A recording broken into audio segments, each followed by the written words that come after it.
Welcome everyone. We'll get started in just a little bit.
Well, welcome to tonight's stream. We're going to go ahead and get started on things. I'm going to twist it up a bit. Instead of playing games first, I'm just going to give you the latest of the Miata news. I've got one video that we're gonna watch that goes over the 2026 Miata specs for the United States, and then I guess other countries are going to have maybe slightly different configuration options, but the 2026s are largely here. I don't know that they've been shipped to dealerships yet, but I do assume that they have been producing them at least since the beginning of the year.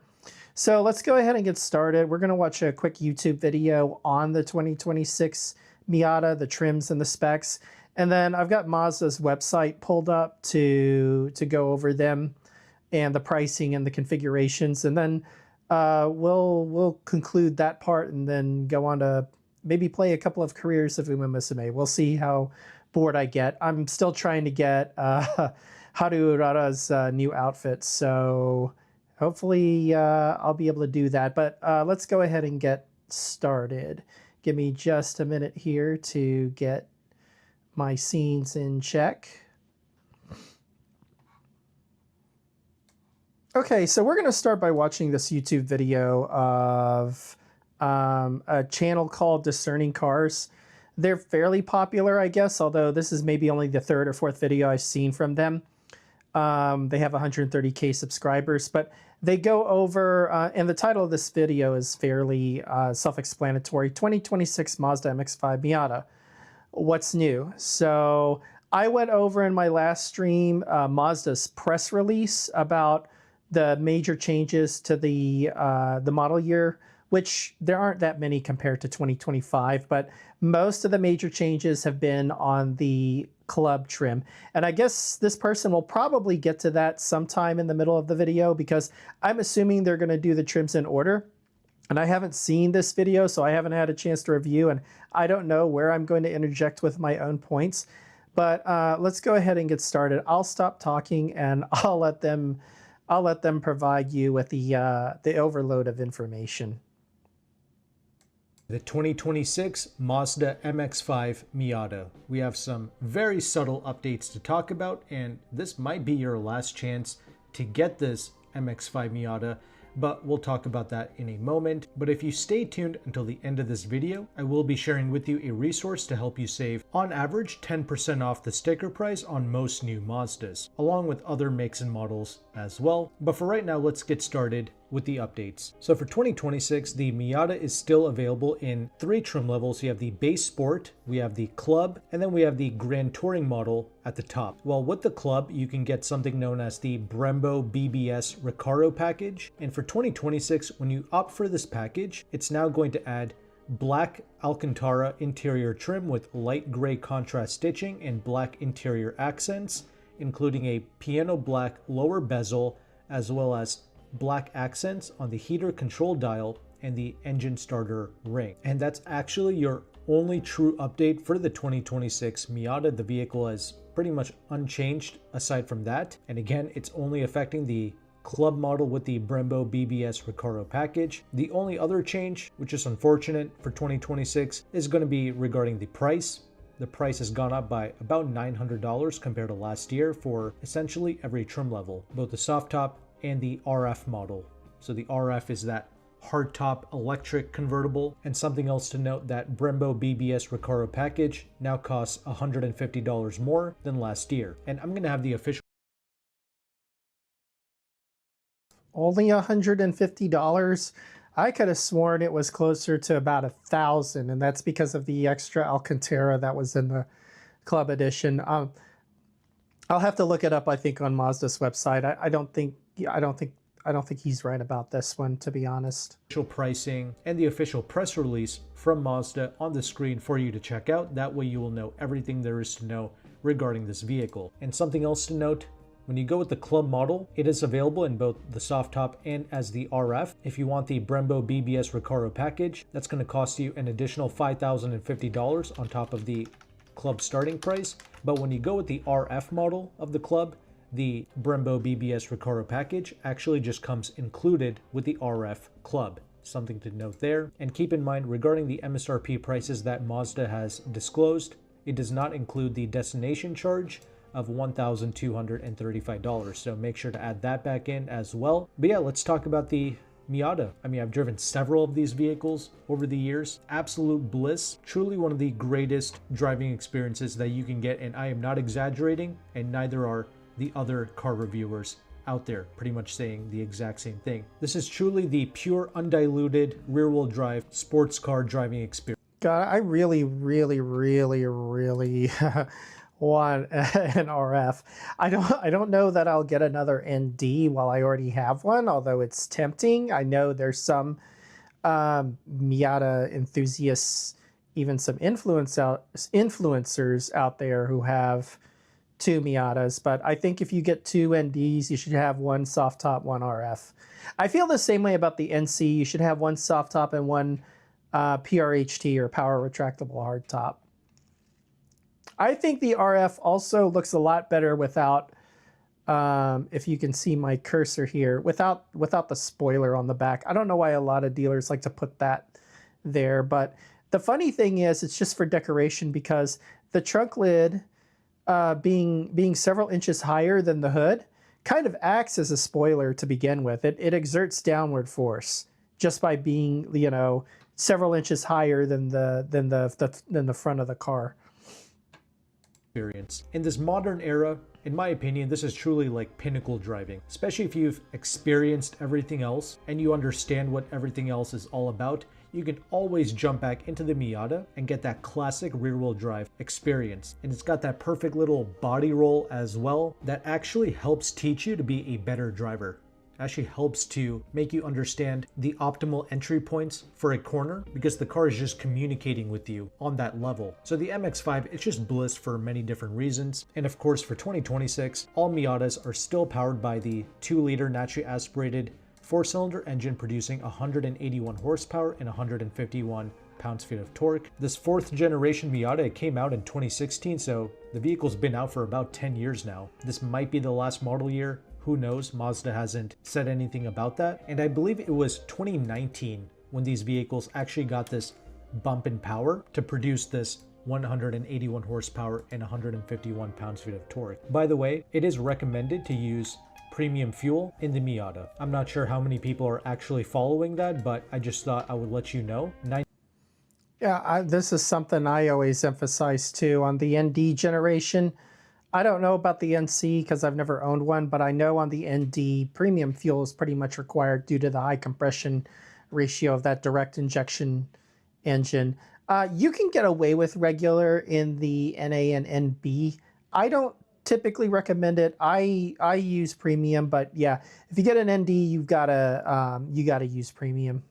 91 octane or greater is recommended, but regular 87 octane fuel can be used. I can also share with you the spec sheet from Mazda as well, but it's going to be the 2025 MX-5 spec sheet. Regardless, it's essentially the same thing for 2026 as well. But anyway, as standard, we have a 6-speed manual transmission, and it's a excellent 6-speed manual as well. It's not just some garbage manual that they threw in here. Like myself, I'm actually, as long as you don't get a early 2016 or some of the 22s through 24s.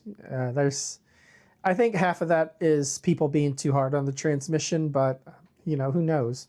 not a complete manual freak. I actually prefer a well dialed in automatic in some sports cars, like for Porsche's GT cars, for instance. I actually like their PDK, but I do appreciate a well-tuned manual, and this Miata definitely has one. It's got crisp gear changes. It's never ambiguous. All the driving inputs and attributes, they're all perfect really with the Miata. So of course, yes, I want a manual Miata for sure. It's what fits the character of this car the most. But a automatic is available only with the Grand Touring model, the top of the line model. And when you go with the Grand Touring, if you want that automatic, you do have to pay extra for it. It's a fine automatic though. It's a 6-speed auto. It's not bad. It comes with paddle shifters, so it's still going to be an enjoyable experience if you don't know how to drive a manual, or if you're injured in some capacity and you are just unable to operate a manual. I think that's the only excuse for driving an automatic in a car like the Miata. I've driven and ridden in automatic Miatas, and it's just it's not the same experience. In fact, they kind of feel a little bit nerfed, even if on paper they have the same specs otherwise with power, with horsepower and torque. That's fine. You can enjoy the Miata with the automatic. Anyway, let's talk about the sport trim level. So again, Mazda's press release, it actually starting with the covers sport, what each trim level comes with. And I appreciate the Miata Sport because it does come with an 8.8-inch infotainment screen. It does have Apple CarPlay and Android Auto, but it is wired, so keep that in mind.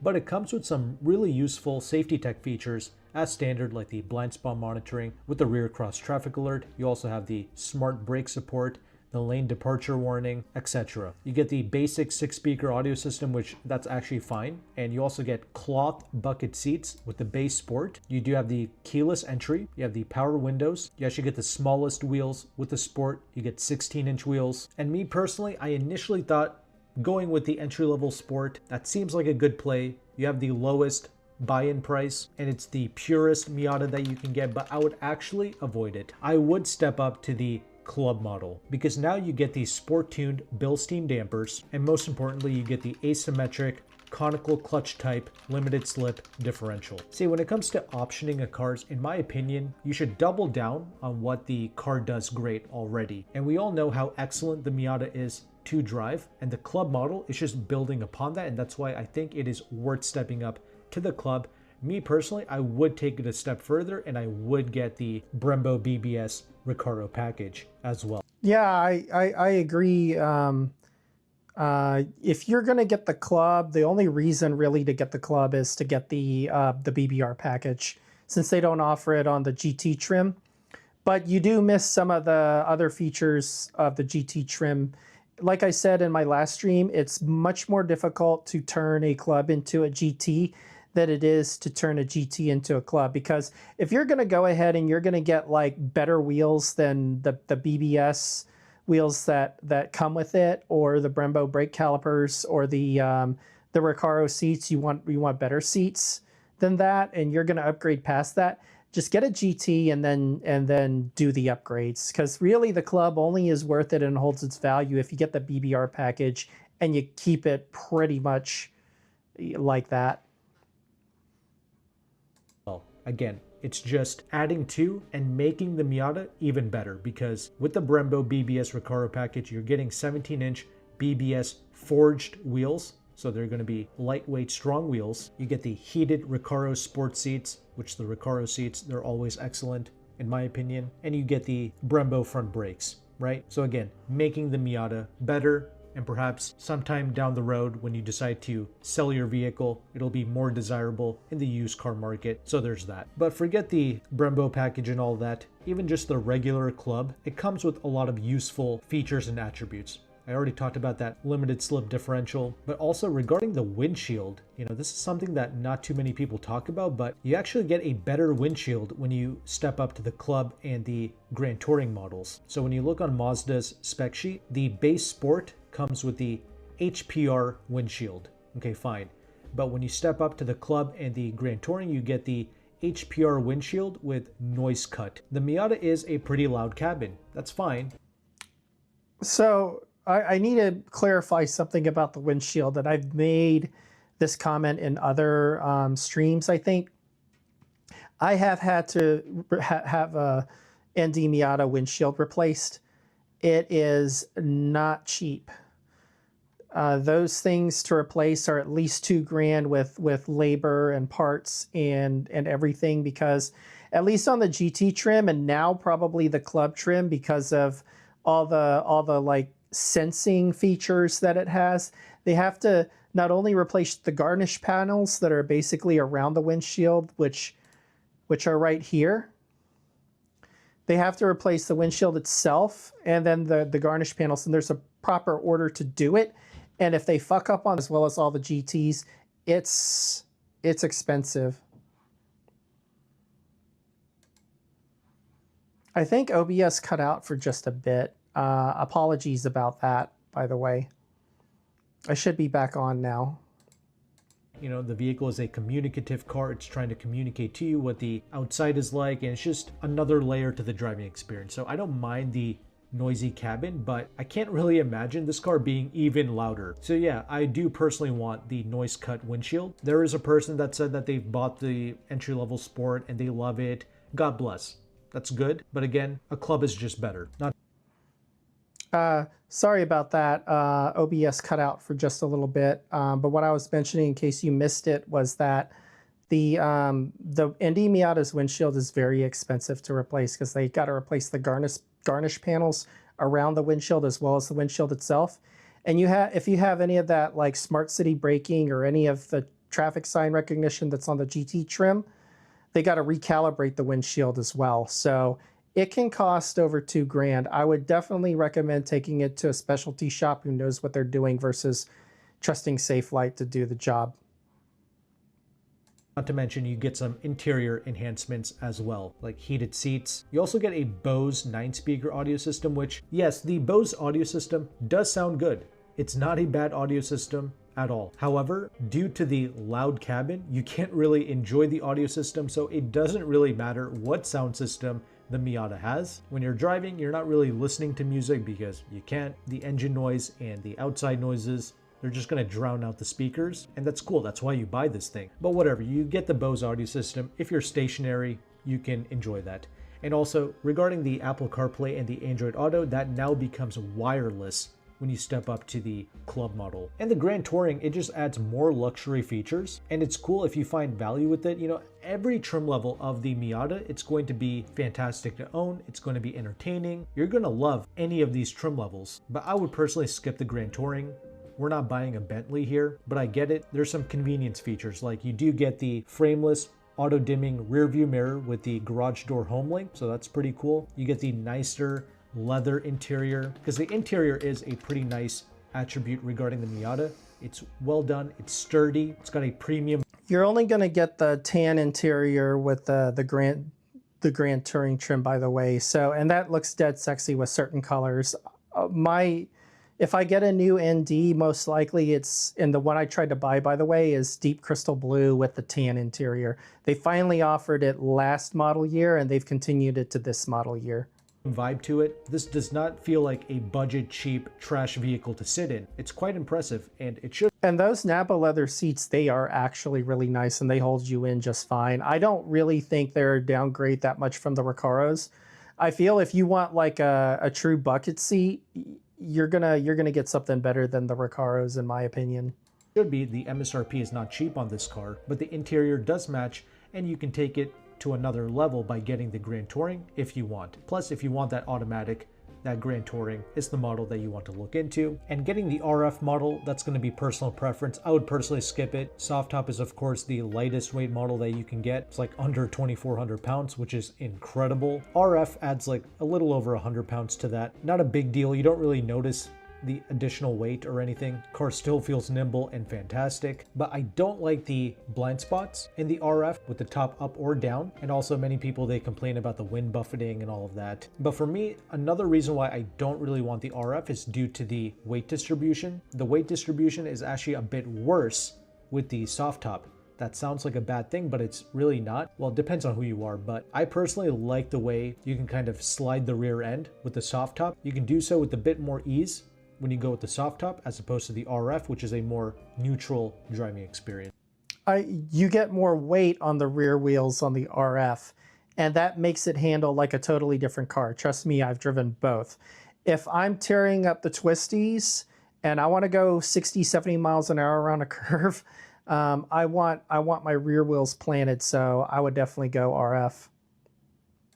Plus you gain a bit more cargo capacity in the trunk when you go with the soft top. And with the soft top, you can immediately put the top down, whereas with the RF model, it takes 13 seconds for the top to go up and down, which is not too bad, but again, want to bring that up. Fuel economy is fantastic with the Miata, 26 city, 34 highway. When you go with the manual, the automatics get 35 in the highway. So you have a fun, efficient car here with a fantastic sounding, naturally aspirated 4-cylinder that actually has a lot of character. Great manual, low curb weight. There are some subtle cons that I want to point out regarding the Miata. No car is perfect, but these cons that I have, it actually kind of like detracts from what the Miata is. Number one, it's actually going to be the steering wheel. I wish it was a bit smaller. They put this like oversized steering wheel in the car. Me personally, that's always kind of bothered me. I feel like it doesn't match the car. There's a few other people who shared that exact same sentiment. Also, this is just something that I noticed. Again, comment below, let me know your thoughts regarding this, but I always thought that the Miata feels bigger than what it really is when you're inside driving it. The only other car where I noticed this was the Jaguar F-Type. These are both like really tiny cars, but when you sit in them, they feel larger. You know the car is tiny. It's not a big deal placing it out on the road. That's not really what I'm saying, but a lot of people say, oh, the Miata is like the closest thing to a go-kart, or I feel like I'm in a go-kart. That's kind of nonsense to me. It feels like any other like regular car when you drive it. I don't get those tiny sensations when I'm in it. Again, maybe that's... You only get those tiny sensations if you drive a more normal sized vehicle and then you get into a Miata. But once you're actually used to driving a car as small as a Miata, you kind of get used to it and you lose a little bit of that go-kart feeling. Yeah, that's true. That's just me. It's not a big deal. It's never taken away from the fun that I have driving the Miata, but I just wanted to point that out. And obviously, if you want a nimble coupe that's lightweight, that's a lot more practical than the Miata, that would be the GR86 and the BRZ twins for sure. But the 4-cylinder in that sounds nowhere near as good as the Miata. But yeah, those are my thoughts on the MX-5 Miata. Those are your updates for the 2026 Miata. I shared with you all of the official documents and information from Mazda themselves, so you know all of this information is accurate. But as promised at the beginning of this video, here's how you can save close to 10% off the MSRP on most new Mazdas.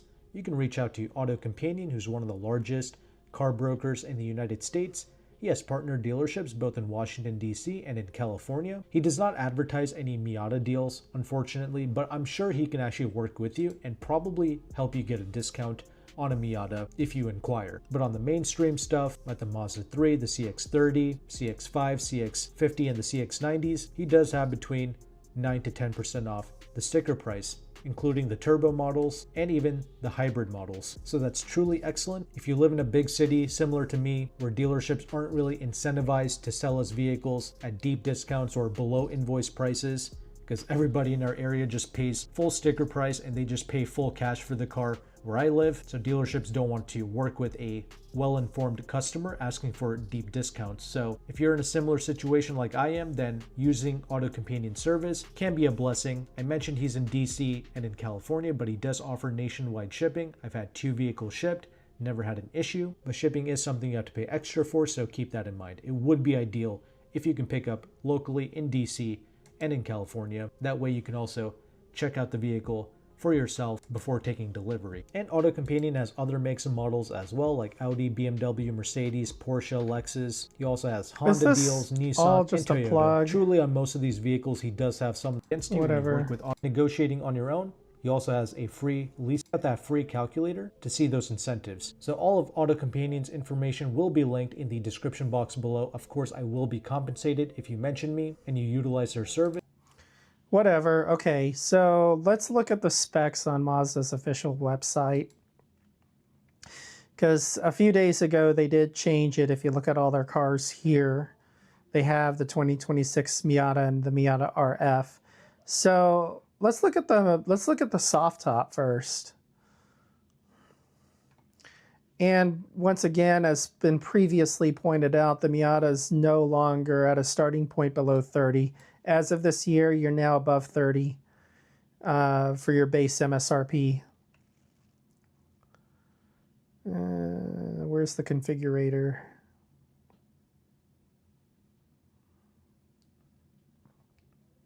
Okay, let's start with the Sport because you can only get the Sport in a soft top.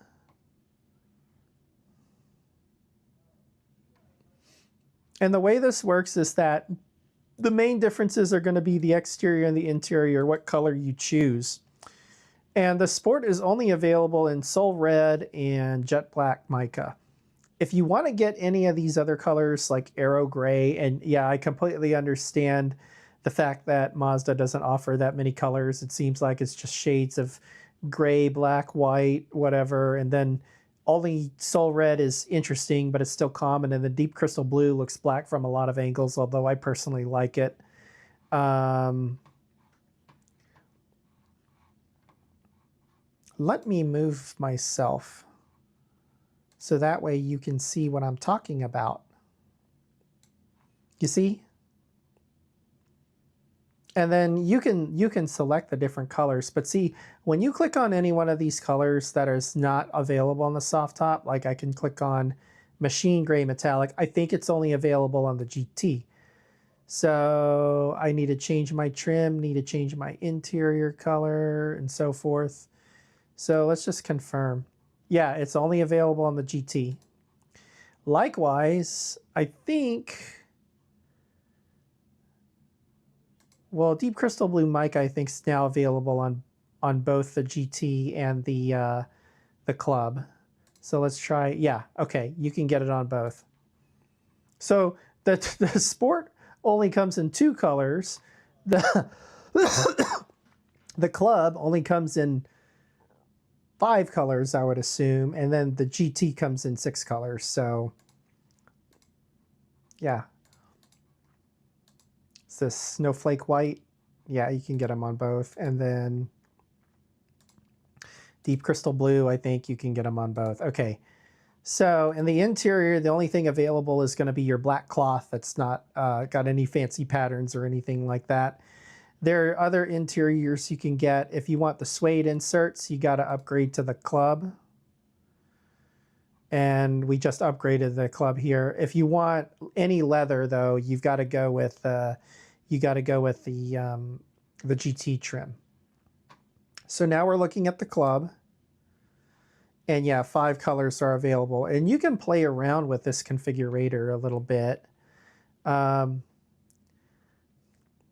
Yeah, that's true. Mazda still sells the 2-liter in the US.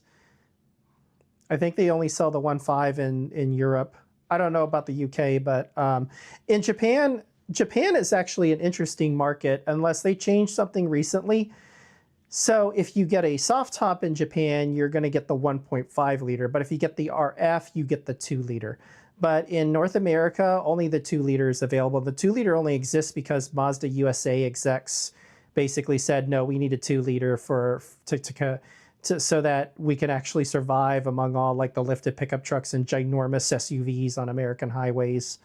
So I don't blame them for that, to be honest. Let's see. But yeah, you can play around with this and then you can see like how the colors change a little bit. But as you can see between like Jet Black and Deep Crystal Blue, there isn't that much change. I mean, you can notice it a little bit, but it's not like the light blue that I have, which is Eternal Blue. So, and then with the interior,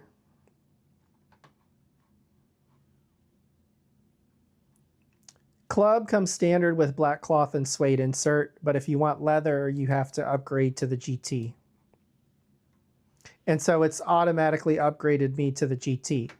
So if I look at the exterior now, all colors are available, but I think with the black interior, you can't get snowflake white. I think with snowflake white, if you get the GT trim, you're stuck with the tan interior. You have to, yeah, it says you have to change to tan. Tan, I think it looks to be available if you pick tan.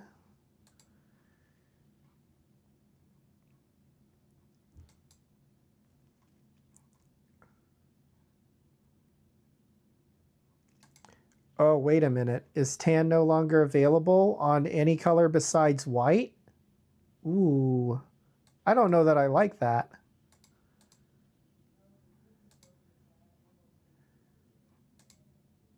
Oh my gosh.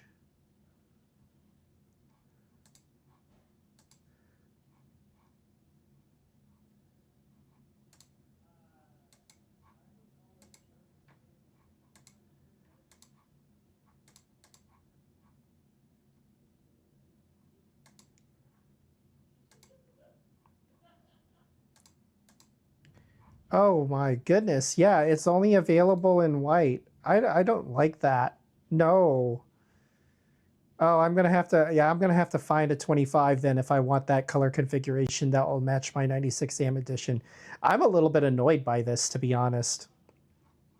Mazda, why do you screw us over with even fewer options? Yeah, me no likey. Packages and accessories, of course, you can option the Brembos for $5,000 more. I swear it used to be like a $4,300 option. Now it's $5,000. I think because you get Alcantara interior trim now, not just on the seats here, but on the dash and everything. So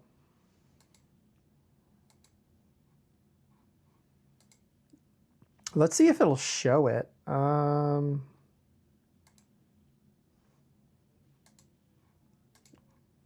And I want it in blue. Does it show? No, it still shows a default of, yeah, okay, I get it. Yeah, I think the configurator this year is probably a downgrade as well as the additional options you can get.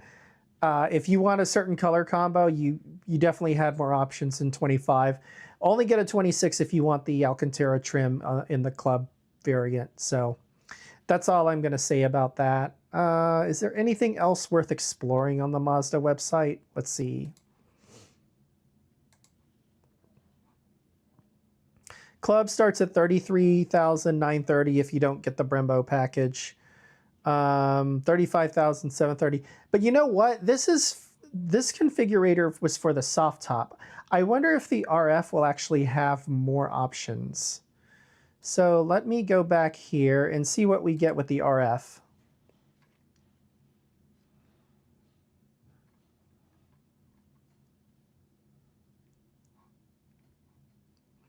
Oh, okay. So the RF, you get a little configurator here without having to click build yours.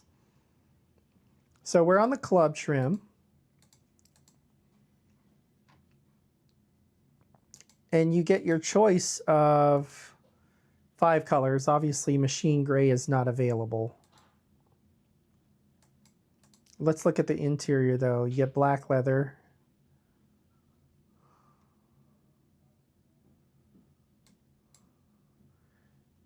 And then the Grand Touring trim,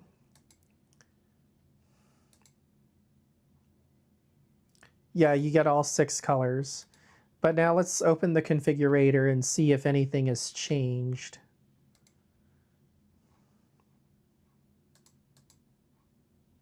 See, they show the BBS wheels here. Oh, okay, so they finally showed the Recaros here. And yeah, okay, yeah, I knew this is exactly what they're talking about here. I don't know if I can zoom in. No, okay. But notice here, this is Alcantara. Even with the even with the computer graphics, I can tell this is Alcantara, this trim that you see right around here. And then that means, yeah, that's Alcantara right there, the middle of the door panel on both sides. And then the seat trim is going to be Alcantara. So yeah, that's the main thing. Like you get Alcantara here, here, and I'm assuming under here as well, maybe, and then here. Where this used to be just a black hard plastic.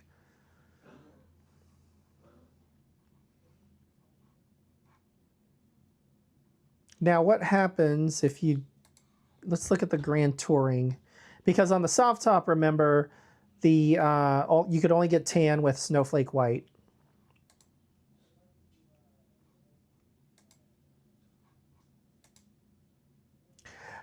Aha. Okay. Okay, I feel better about this now. So with tan, if you get an RF in GT trim, it's not just snowflake white. You can get it with aero gray or deep crystal blue. So I'm still in the money for the 2026 if I want to get one. But in the soft top, you can only option tan with snowflake white, which is odd. In the 2025 model year, you could get tan on deep crystal blue. The dealer that I tried to negotiate with on an RF, they had a couple of soft tops that were blue but with the tan interior, and they sold those pretty quickly. But I didn't negotiate on any of those because I wanted the RF. So RF has too much wind buffeting. Yeah, I kind of agree. If you're gonna ride top down, the soft top is better, especially. I think somebody also did a test that if you get the GT soft top, it's about a decibel quieter than the RF, even with the top up. But the RF does drive differently, that's true.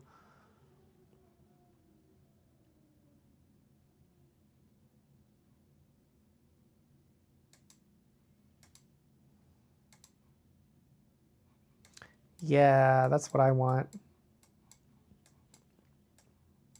It's a 96M edition, but it's an ND instead of an NA.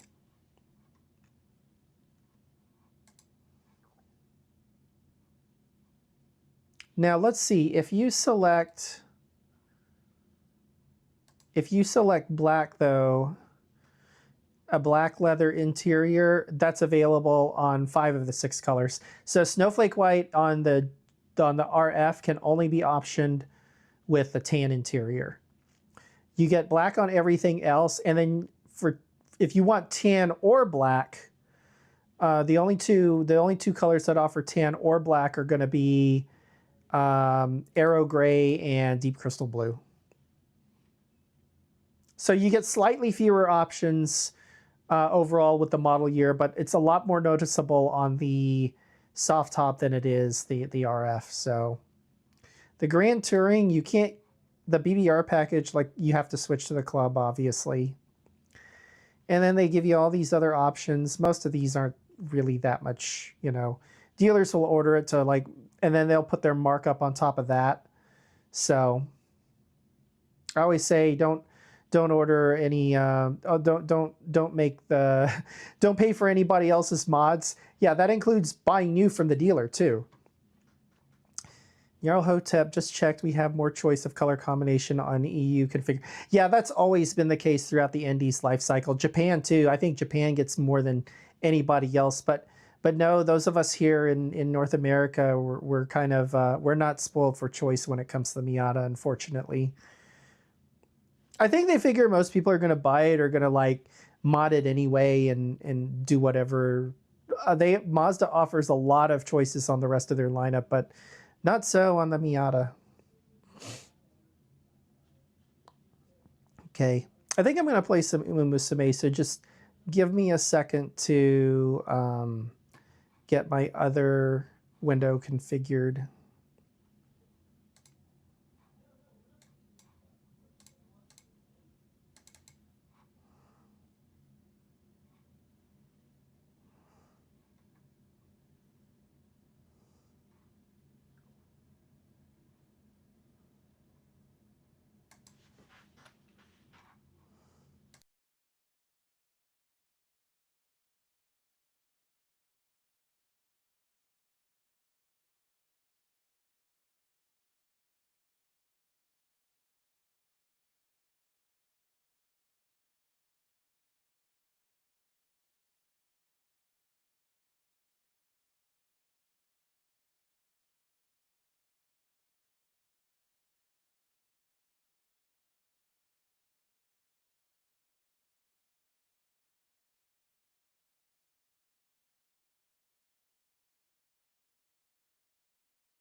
Bear with me, OBS is just being OBS.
All right, we're in business. Sometimes the settings can be dicky, and those of you who know or use OBS are pretty well aware of that, and I'm going to get better at it as I do more of these, so... 一番遅く寝て一番早く起きる。頂点を目指すんだもの。当然よ。無理なんてしてないってば。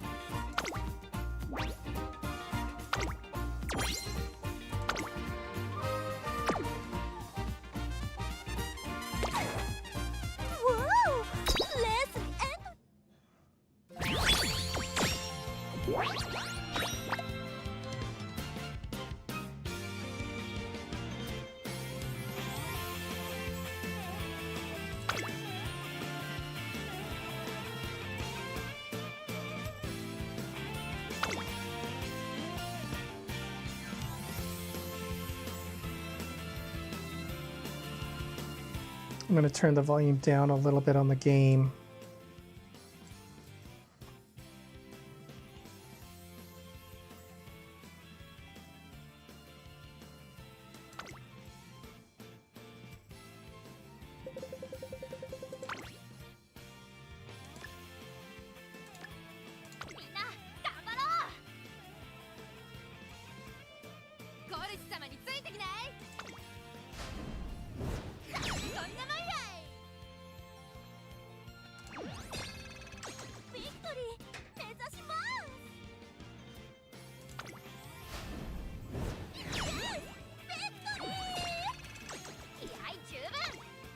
So I think I'm just going to do my dailies first, and then try and roll for Urara with her new outfit.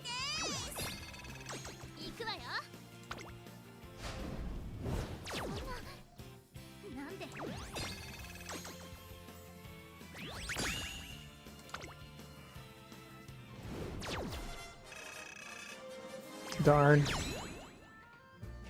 Getting started on the wrong hoof. ただいま限定セール中ですよ。お見逃しなく。交換ありがとうございます。交換ありがとうございます。交換ありがとうございます。交換ありがとうございます。交換ありがとうございます。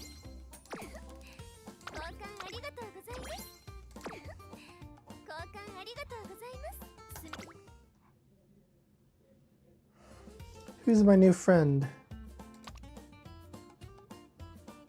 Oh, okay.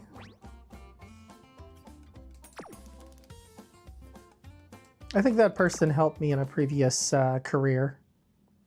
I used one of their cards. 少しは達成。確認を忘れずにな。イベントミッションだって。ねえねえ、私と勝負する？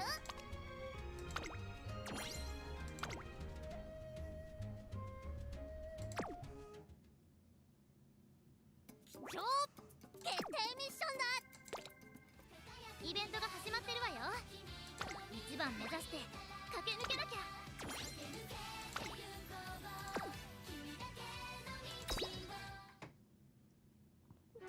どうしましょう。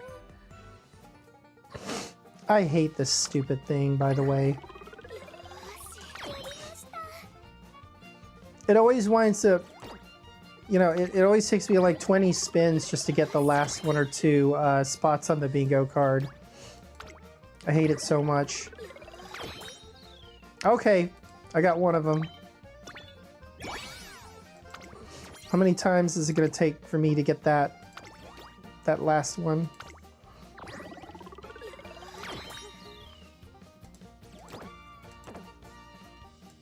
And I don't have enough coin to use. Oh well. 夜はアロマを炊きたいんだけど、ウォッカがやめろって言うのよね。なんか落ち着かねって。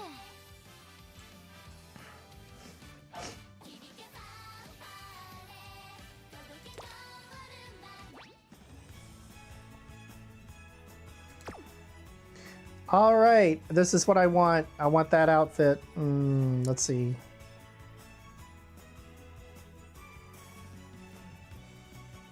Chat, how many times do you think I should scout?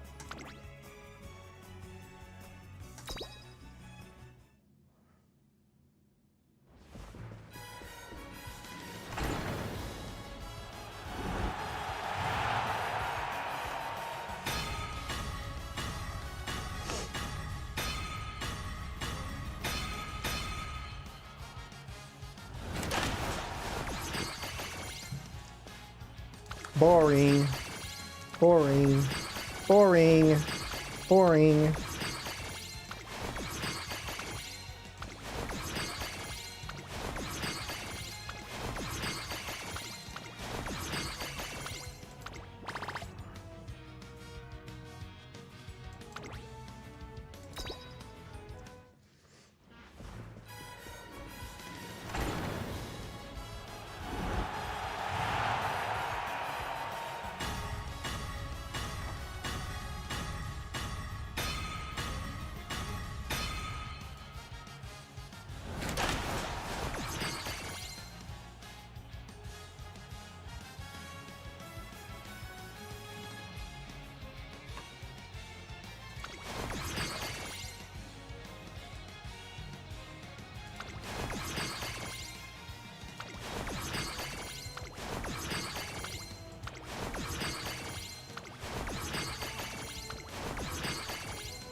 I can't keep doing this. This is a bad habit.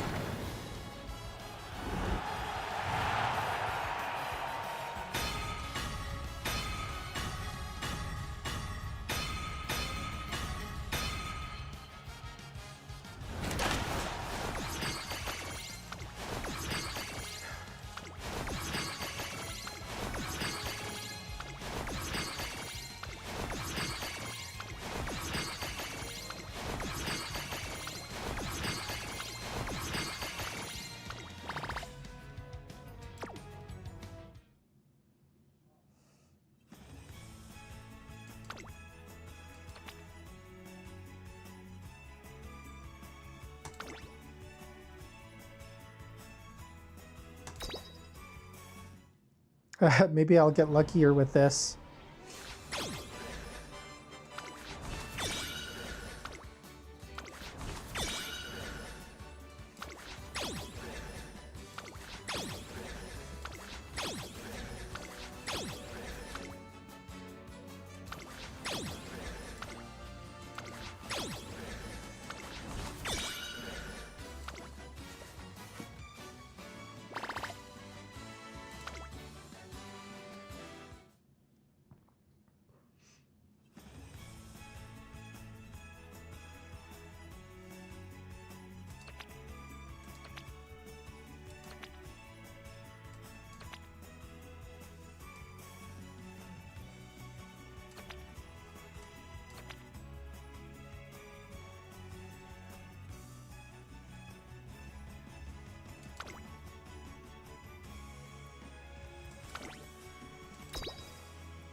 I think I can do this 4 more times. If my math is correct. Hey, thanks. Yeah. Thanks for the luck. Thanks for the best wishes. It's gonna be hilarious if I don't get anything. I got lucky getting Tamamo Cross, by the way. It only took me, I think, what, 2 pulls to get her?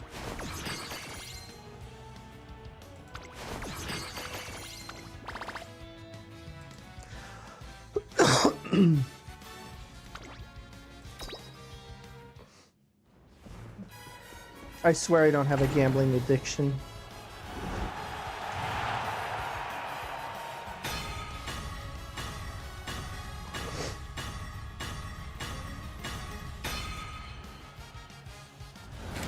So chat, if I don't get Haru Urara's New Year's outfit,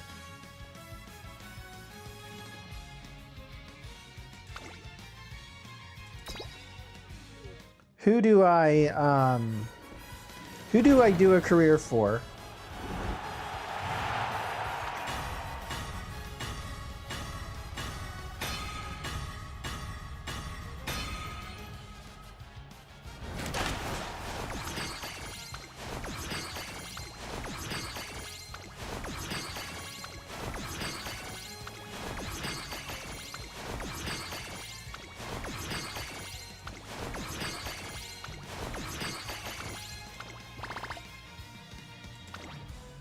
All right, this is the last time I can do this.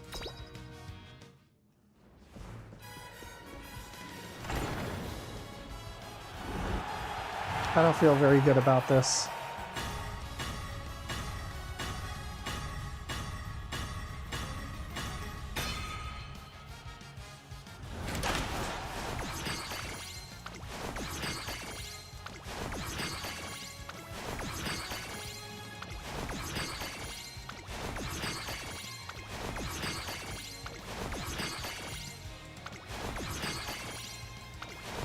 Yeah.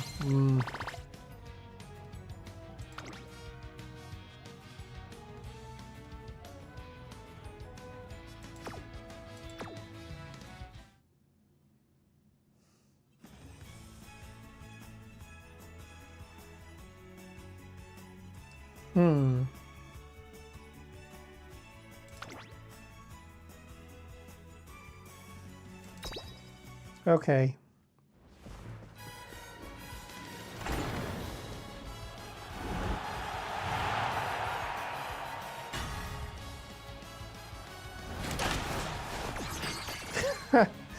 Of course.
トの幅を広げていくわよ。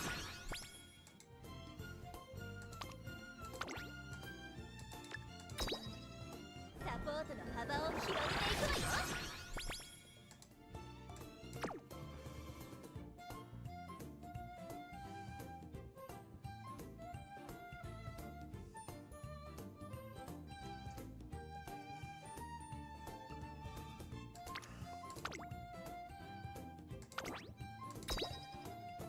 従前なサポートを提供します。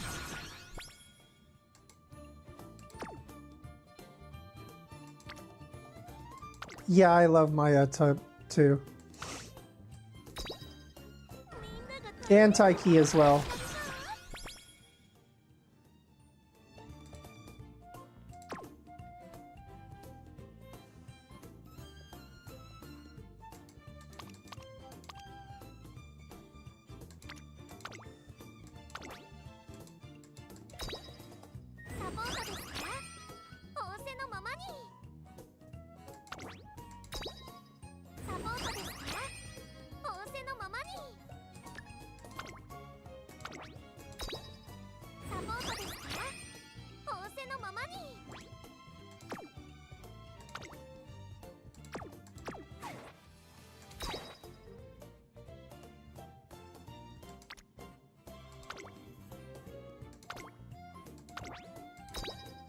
より頼れる存在になったんじゃない？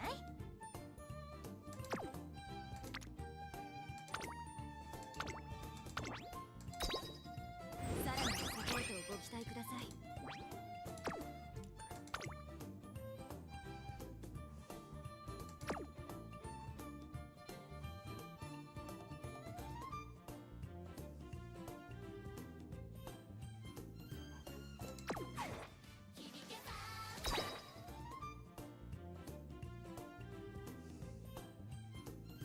Am I blind? What else can I level up? Oh, okay.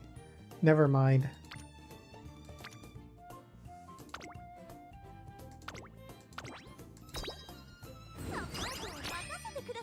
Taiki.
I love the witch hat.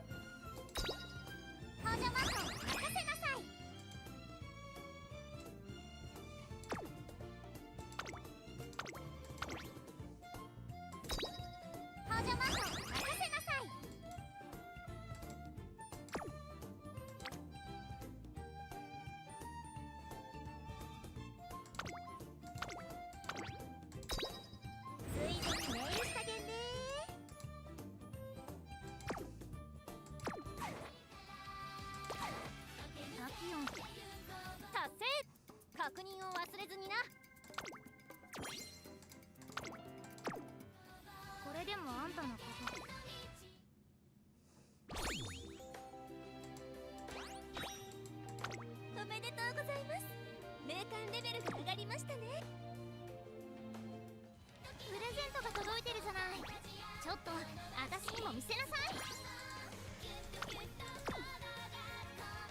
ほらぼーっとしないの。時間がもったいないでしょ。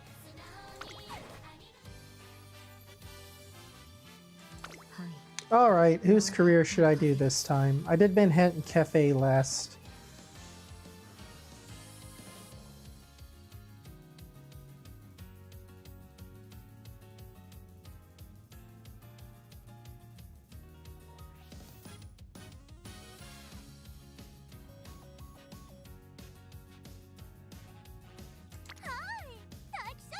Scenario link.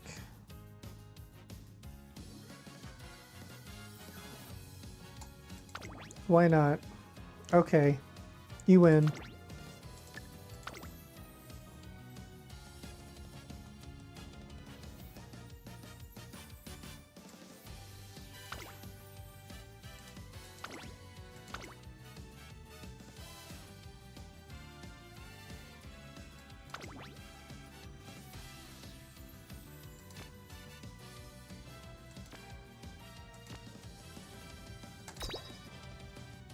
All right, here we go. I don't.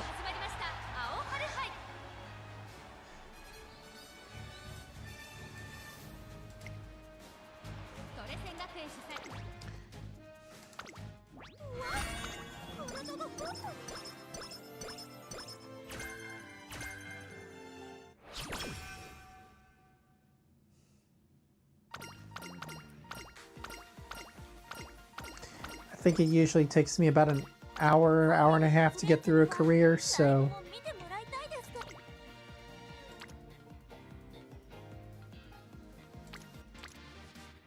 I almost always start out with speed, but it's telling me to start out with wit this time.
I probably shouldn't have done that, but the gamble paid off. It should pay off after all the gambling and all the losing I did doing this scouting. Yeah, I deserve that.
I love her fashion.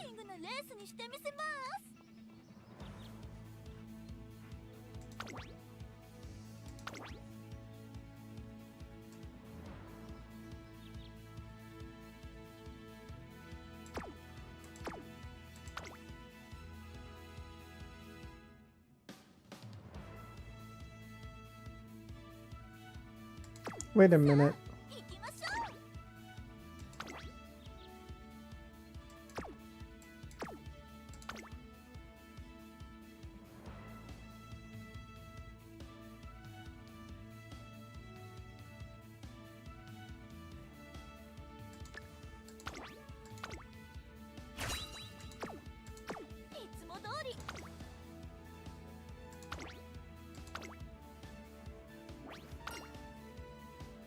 注目の1番人気8番待機者。実力は完全に上位ですね。貫禄すら感じてしまいます。相性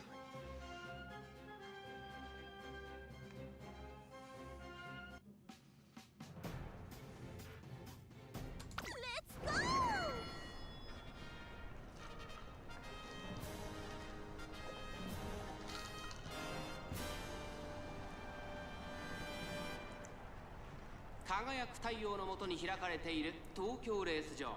両と発表された馬場には砂塵が待っています。馬場が乾いていますから力のいるレースになりそうですね。人気と実力を兼ね備えた5番、今日は3番人気です。2番人気を紹介しましょう。1番、威風堂々とスタートを待つのはこの馬娘。本日の1番人気待機シャトル。私が一番期待している馬娘、気合い入れてほしいですね。各馬娘ゲートに入って体勢整いました。スタート。各馬娘揃って綺麗なスタートを切りました。これは位置取りが熾烈になりそうですね。先行争いは3番待機シャトル、4番芝からダートに入ります。先頭は3番単身で飛ばして行きます。先頭から大きく離されて2番手は待機シャトル、その内並んで7番内から4番2番5番手、ここまでが先頭集団。3番快調に飛ばして行きます。先頭集団を見ていきましょう。さあ鼻に立てのは3番、このままリードすることができるか。2番手の位置で先頭を伺うのは7番待機シャトル、この位置につけています。1馬身離れて4番差がなく2番3馬身差1番、そしてその外から行ったのは9番5番内から行く。それを見るように6番3番先頭を進みますが、これは正解でしょうか。3番彼女の客室には合っていますね。大けやきを越え4コーナーへ互いに足を溜めている展開。このまま直線でのBang. さあ、ここから先頭を伺うのは7番待機シャトル。前を狙っているぞ。最終コーナー最初に立ち上がったのは7番並んでくる待機シャトル。残り4分待機シャトル、ここで抜け出した待機シャトル。まくって上がってくる待機シャトル。負けられない負けられないぞ。残り200待機シャトル。足元を衰える待機シャトル。リードは2馬身、先頭は依然待機シャトル。見事な走りで勝利を集中に収めました。待機シャトル見事に完勝、メイクデビューを制しました。2着は7番3着は4番。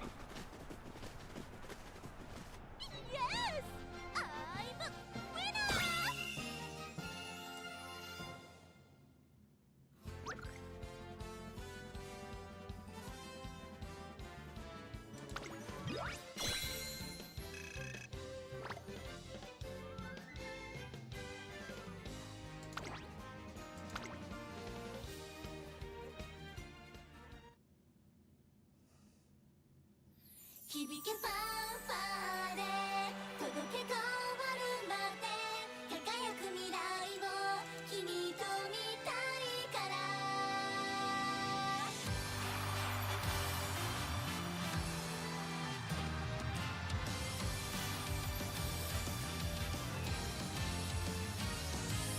駆け出したらきっと始まるストーリー、いつでも近くにあるから手を伸ば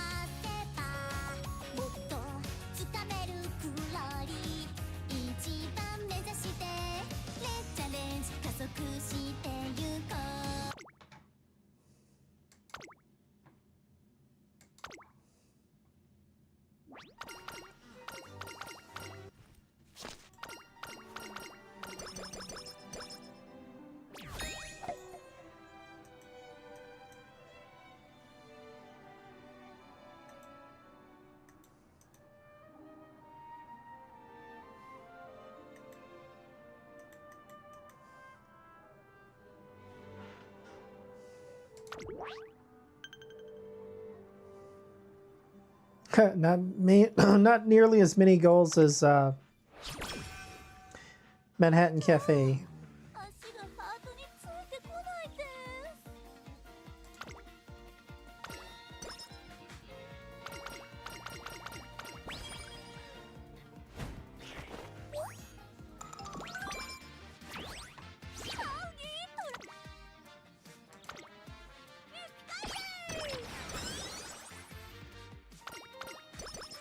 トレーナーさん Let's do it!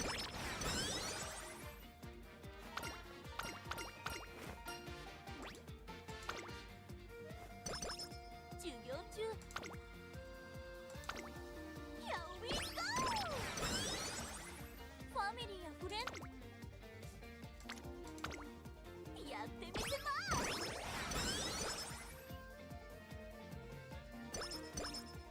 ナイスなトレーニング期待しています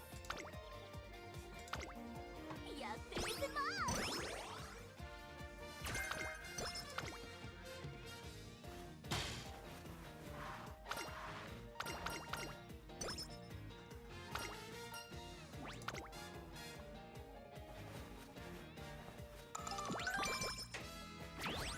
トレーナーさん Let's do it!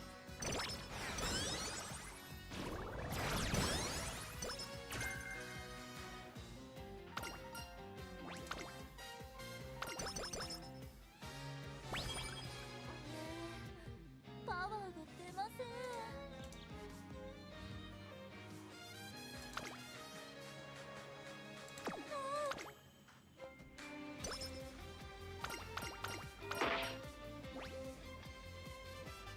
Sup? のんびりしている暇はありませんなんでもあお遊ぼうぜ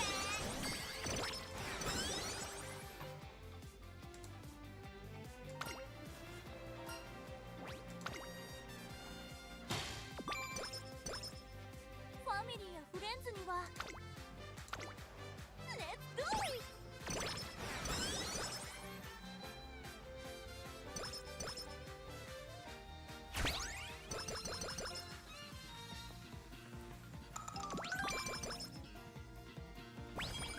It's a toy! Yes, it is.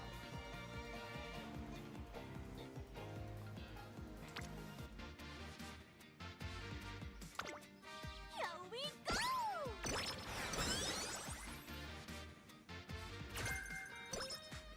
Howdy, trainer! Let's do it!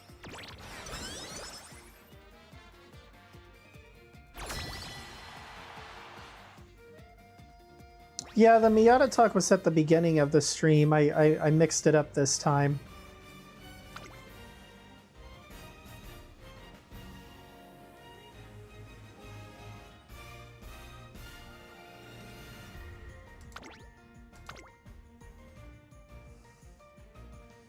You should be able to go back and look at it with the scroll bar or whatever. I don't have that disabled on live streams like certain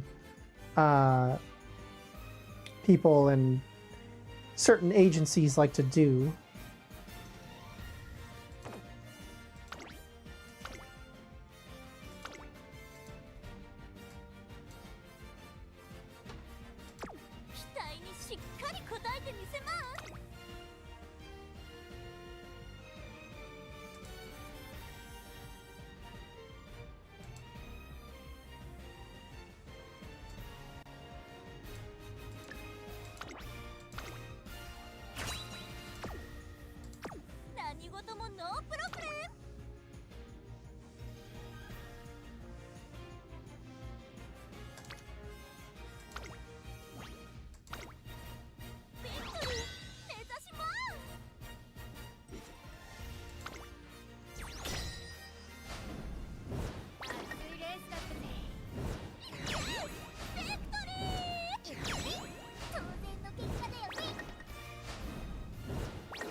That's a very unusual result to have 3 draws and 2 wins.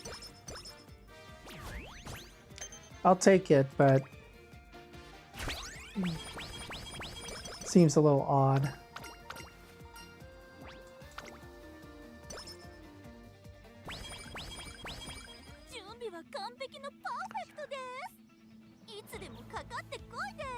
I should have rested her. Oh well.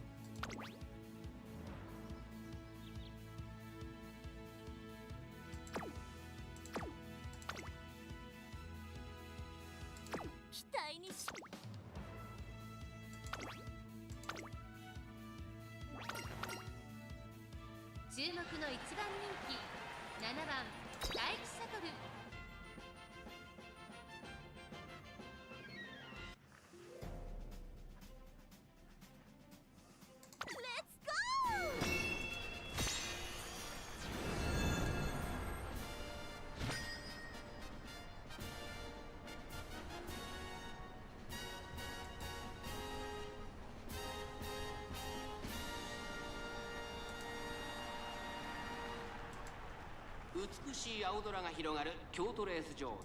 ターフも絶好の両馬場になりました。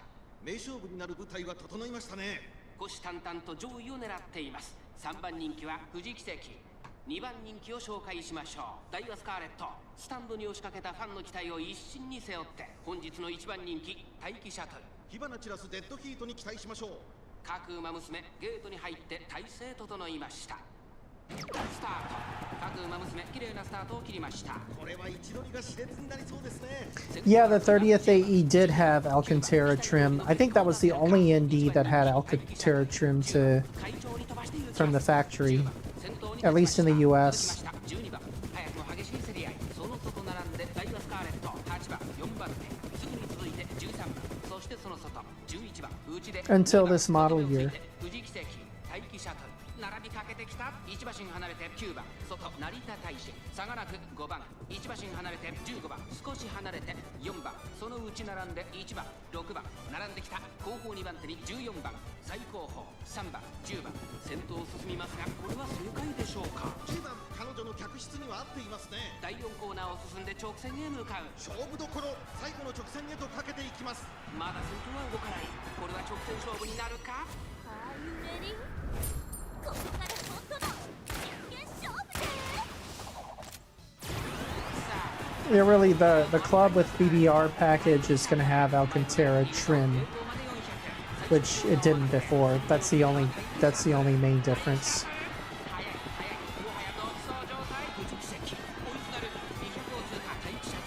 Oh yeah, Mazda's known for doing that in the US market, being lazy about offerings.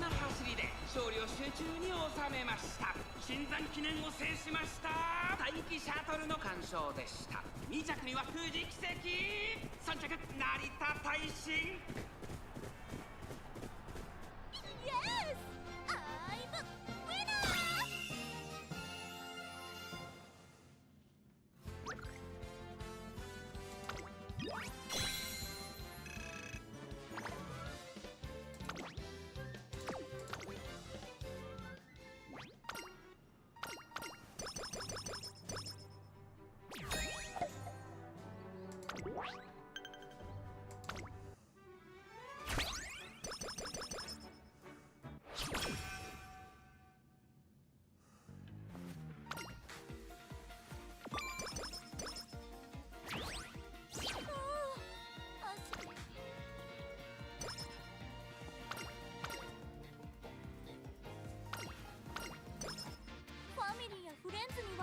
ライブも Let's do it!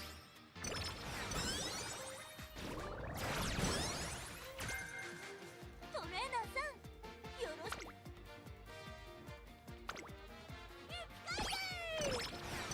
Yeah, I'm pretty sure I won. 私に任せのんびりしている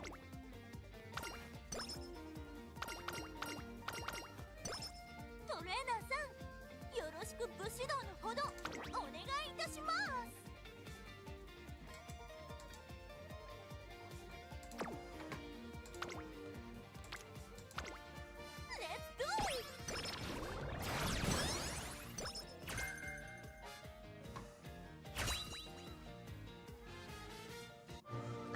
Let's get inspired.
世代最速を自負する馬娘が府中に集う NHK マイルカップ3番人気はこの子です。ダイワスカーレット2番人気を紹介しましょう。ウォッカ Taiki always has just a goofiest smile.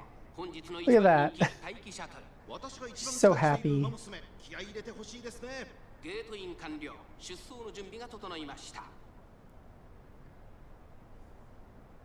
今スタートが切られました。各馬娘綺麗なスタートを切りました。これは位置取りが熾烈になりそうですね。先行争いはダイワスカーレット2番待機シャトル期待通りの結果を出せるか。1番人気待機シャトル待機シャトル上がっていきます。ちょっと前に出ましたね。ダイワスカーレット会長に飛ばして行きます。先頭集団を見ていきましょう。先頭はダイワスカーレット単身で飛ばして行きます。2番手の位置で先頭を伺うのは2番その外並んで17番4番手に5番その外並んで西のフラワー内で待機シャトルそれを見るように14番少し離れて菱明物外からエルコンドルパサーその後から15番その内並んでウォッカ差がなくゴールドシチ大欅を越え4コーナーへ。さあいよいよ直線だ。どのタイミングで誰が仕掛けるのか。まだ1馬身以上の差があるぞ。ここから捉えることができるのか。ここから本当の真剣勝負でタイプシャトル前を狙っているとバック馬娘一度となってガンボ状態の大混戦。前に抜け出すのは容易がなさそうです。最後のコーナー最初に立ち上がったのはダイノスカーレット。残り400上がってまいりました。タイプシャトルタイプシャトル抜け出した先頭タイプシャトルしかしその差はわずか。残り200タイプシャトルリードは2馬身タイプシャトル足色を衰える2番手争いはゴールドシティウォッカタイプシャトル今ゴールインやりましたタイプシャトル。ここ府中の芝で見事マイル王に輝いた。2着ゴールドシティ3着はウォッカ。バン次のレースも刀を開けます。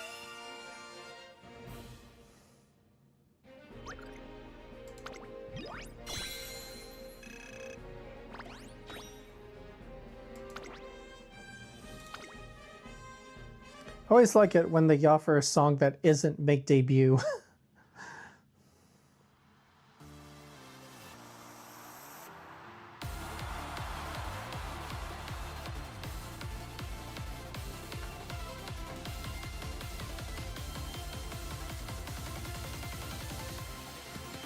最高の時ただ求めては千本の渦の中立ち向かうと決めた。覚悟は手放さないリスクはいつもギリギリでパワーになるそう気づいたの。情熱に焦が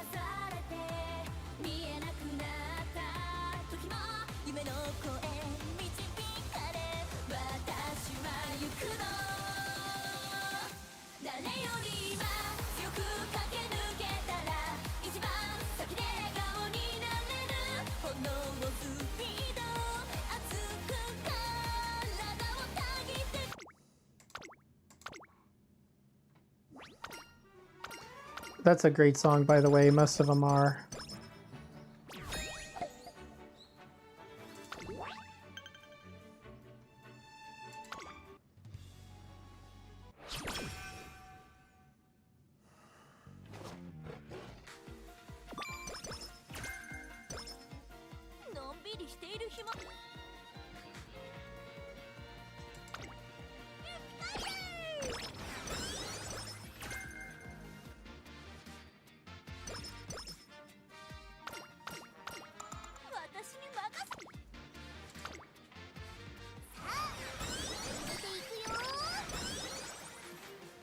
しっかり答えてみせます。目指すはナンバーワンのみです。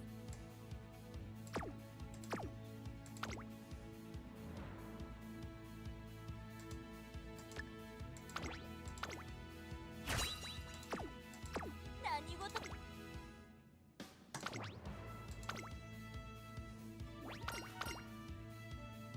注目の一番人気13番大気シャトル。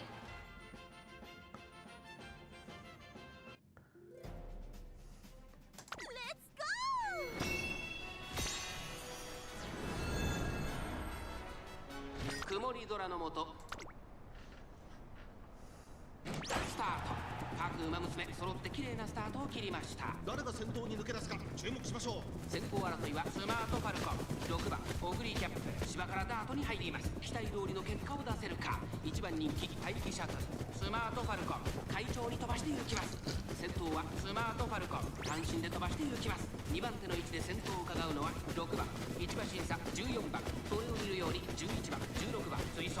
1馬審査大気シャトル、そしてその内から行ったのはオグリキャップ。少し離れて2番それを見るように9番、さらに4番1馬審査8番、そしてその外から行ったのはヒシアマゾン。さらには1番1馬審査3番、後方2番手に12番10番、最後方からという体勢であります。大欅を越え4コーナーへ、この直線で勝負が決まるぞ。大気シャトルまだ抑えたままだ。さあここから先頭を伺うのは11番大気シャトル、外で足を溜めています。大気シャトル前を狙っているぞ。最後のコーナー、最初に立ち上がったのはスマートファルコン、4着を切りました。大気シャトル行きました。大気シャトルまくって上がってくる。大気シャトル突っ込んでくる。抜け出したのはスマートファルコンだが後続も追いすがる。残り200、スマートファルコン苦しいけど粘っている。大気シャトル完全に抜け出した。大気シャトル差し切ってゴール。大気シャトル勝利を飾った。2着はスマートファルコン、3着に入ったのはオグリキャップ。イエスアイムウィナー。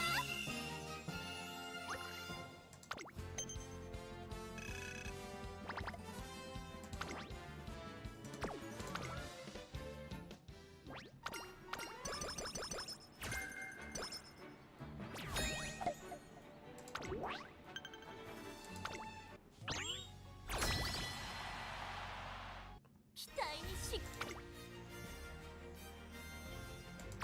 何事もノープロブレム。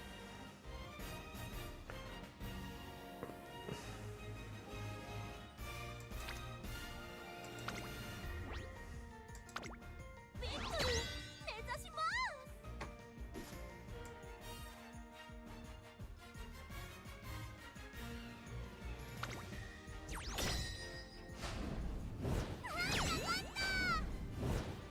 Well, did you see Urara won one?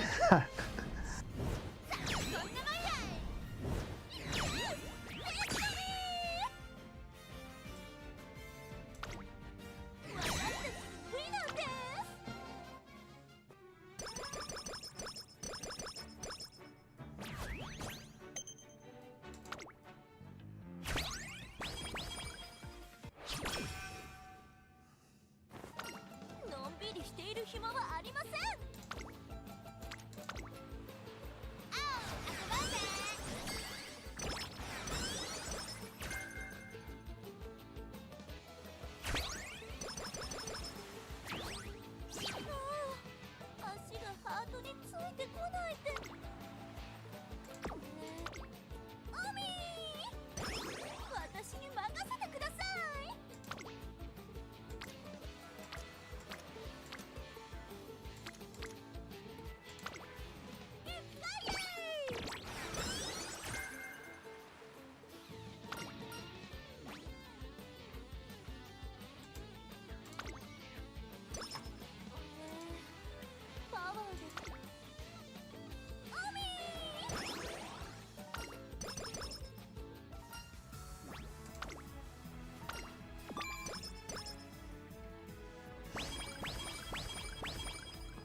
完璧のパーフェクトです。いつでもかかってこいです。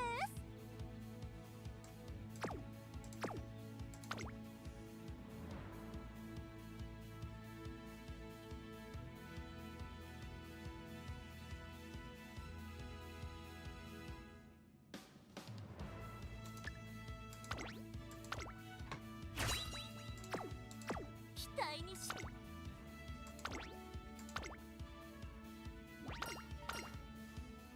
ここは負けられない一番人気。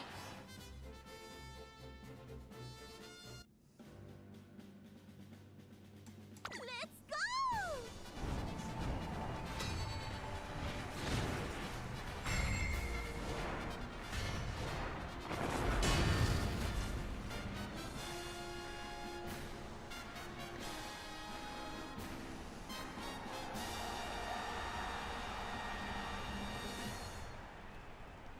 長く続いたマイル路線も終わりを迎える。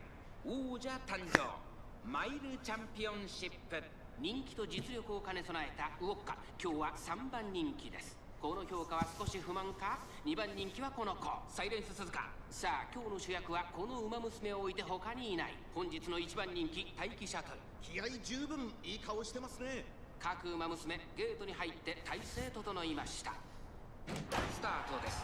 各馬娘綺麗なスタートを切りました。これは位置取りが熾烈になりそうですね。先行争いはグラスワンダー、待機シャトル、富士奇跡。期待通りの結果を出せるか。1番人気待機シャトル。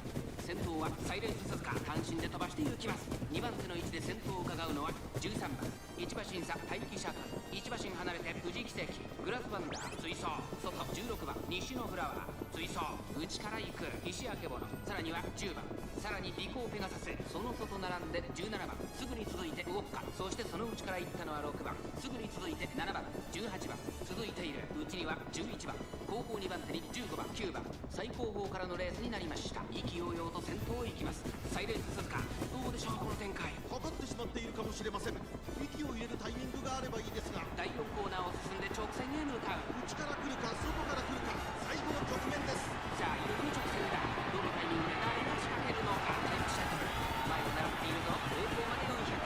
最後のコーナー、先陣を切ったのはサイレンス鈴鹿。長く出てきたのは待機シャトル。待機シャトル、突っ込んでくる待機シャトル。抜け出した。残りOh, this is gonna be close. 待機シャトル、足を衰える。待機シャトル、リングを Ah, okay. She pulled away at the end. 実力を遺憾なく Maybe 3 lengths, I'm thinking. 待機シャトル、並みいる Oh no, it's closer. 1 and a quarter. マイル女王に輝いた。2着サイレンス鈴鹿、3着ウォッカ。バン。次のレースも刀を開けます。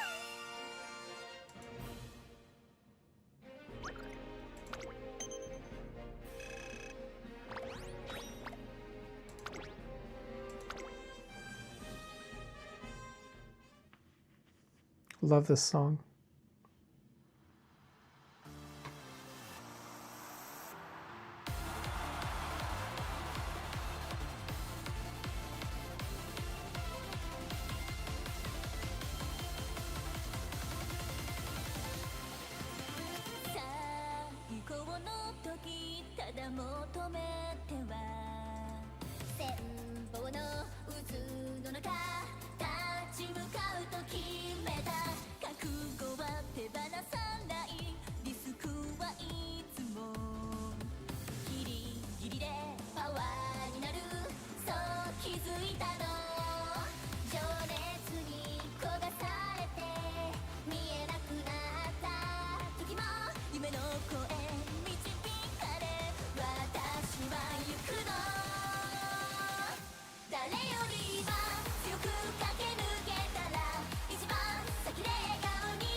Three more races to go. And maybe I'll get into the Ura finales. やってみせます。 I usually get into the finales now. ファミリーやフレンズ I just still haven't earned the elusive A rating in any career yet. I've gotten a couple of B. I've gotten a few B pluses though. 何事もノープロブレム。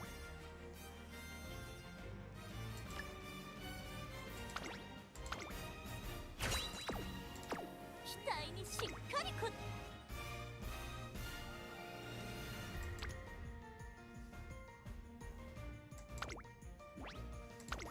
ビクトリー目指します。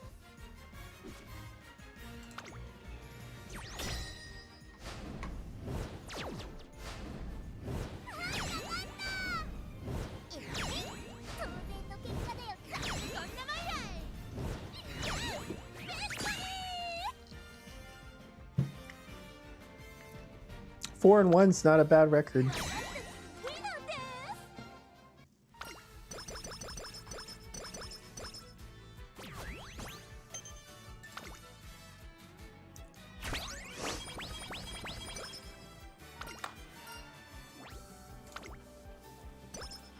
私に任せてくれ。エピカイエーイ。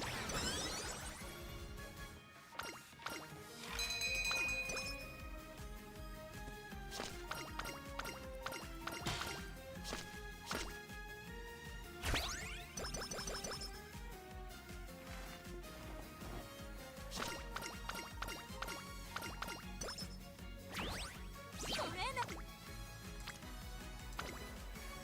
あお、遊ぼうぜ。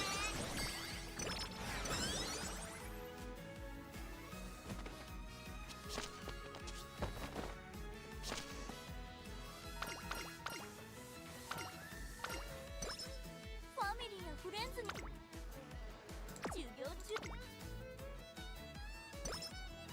ざと。エピカイエーイ。私に任せ。Here we go。トレーナーさん。さあ、続けていくよ。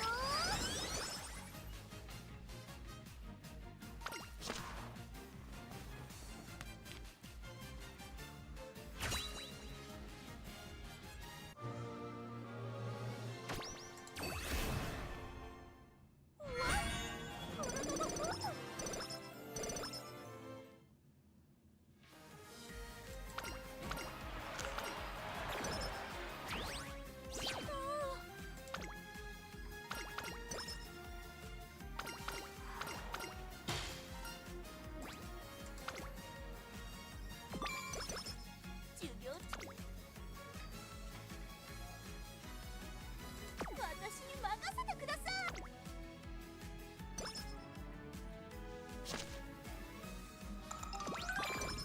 トレーナーさん。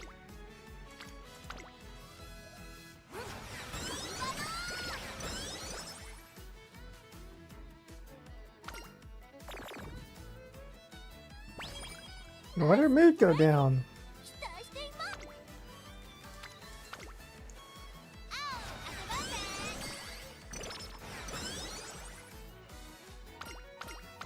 コンディションは上々。心配しなくても大丈夫です。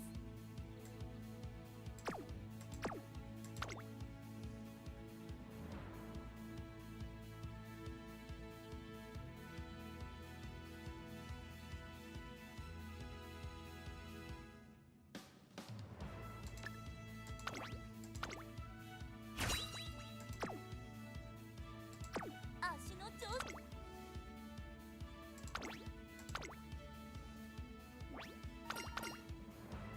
ここは負けられない一番人気1番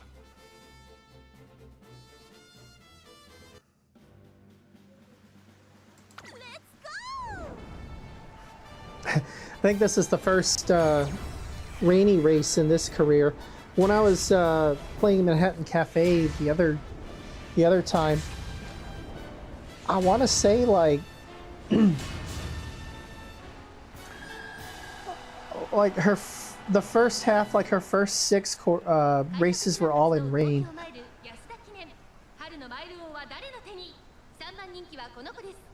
Very fitting for her personality, though. I don't think that was unintentional.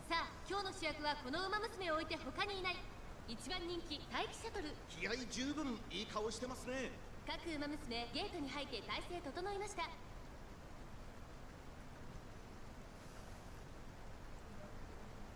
タート。各ウマ娘綺麗なスタートを切りました。みんな集中してましたね。好レースが期待できそうです。先行争いは2番、4番、西のフラワー。期待通りの結果を出せるか。1番人気待機シャトル、オグリキャップ、落ち着かない様子。2番快調に飛ばしていきます。花を奪っていたのは2番。続きました4番、2番と4番。序盤からやり合っています。いいライバル関係になりそうですね。2番先頭に勝ちました。差がなく4番。早くも激しい競り合い。その後ろから西のフラワー。少し離れてグラスワンダー。5番手には12番。そしてその内を回って待機シャトル、1馬審査17番。岸明けぼの並びかけてきた。少し後ろからオグリキャップ。すぐに続いてリコーペガサス。大欅を越え4コーナーへ。先頭は見合ったまま。果たして抜け出すのは誰だ。待機シャトル。前を狙っているぞ。待機シャトル。Are you ready? ここから本当だ。真剣勝負で。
ただ求めては千本の渦の中立ち向かうと決めた覚悟は手放さないリスクはいつも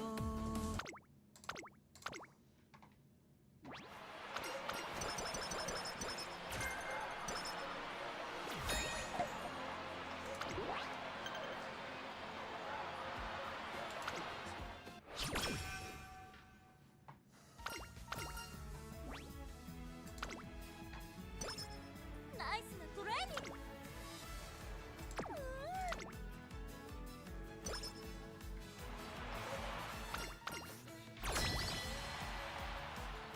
足の調子ワクワクが止まっ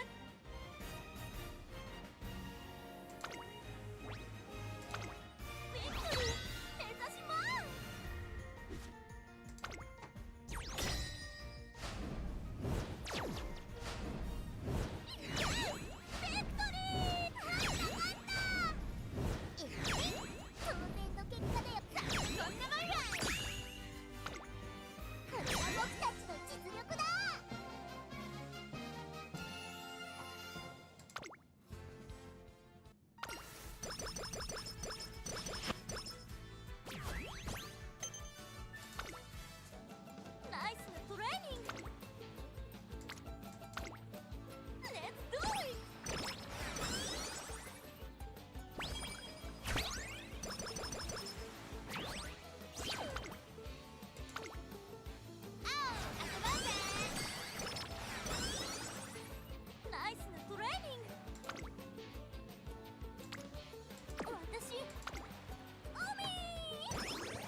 ノープロブレム。最後まで集中してみせます。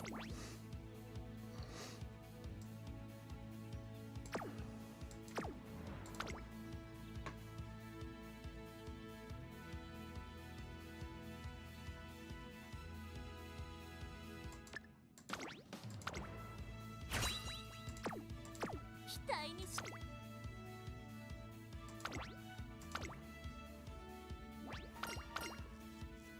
注目の1番人気14番大気シャトル。レ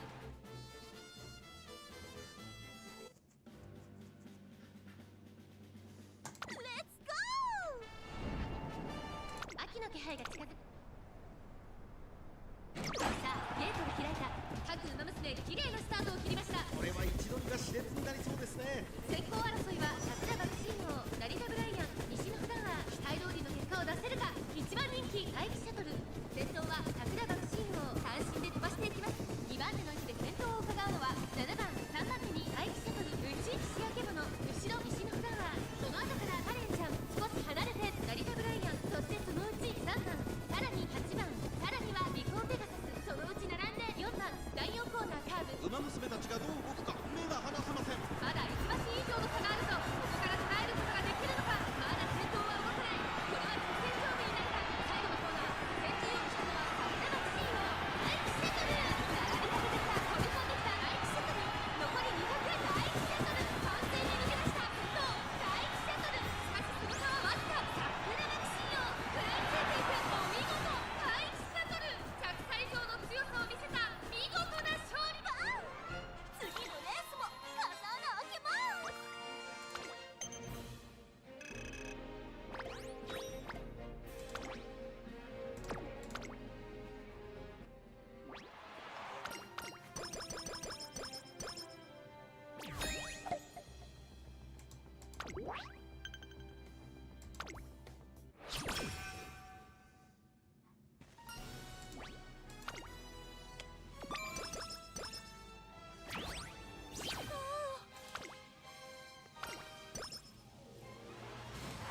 トレーナーさん、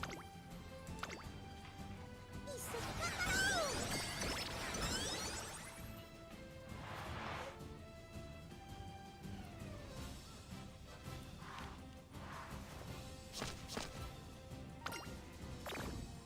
ナイスなトレーニングやってみせます。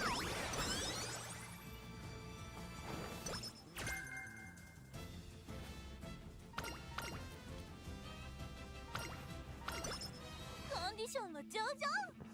心配しなくても大丈夫です。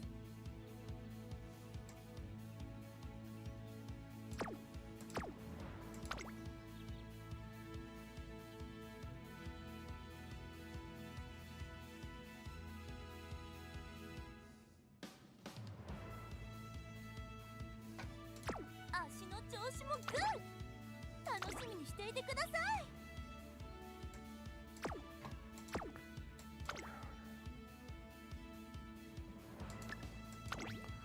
Yes, this is the only one I can select for now that'll be of any use. ワクワクが。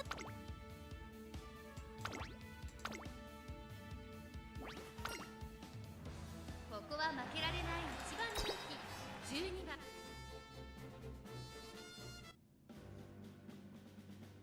レッツゴー。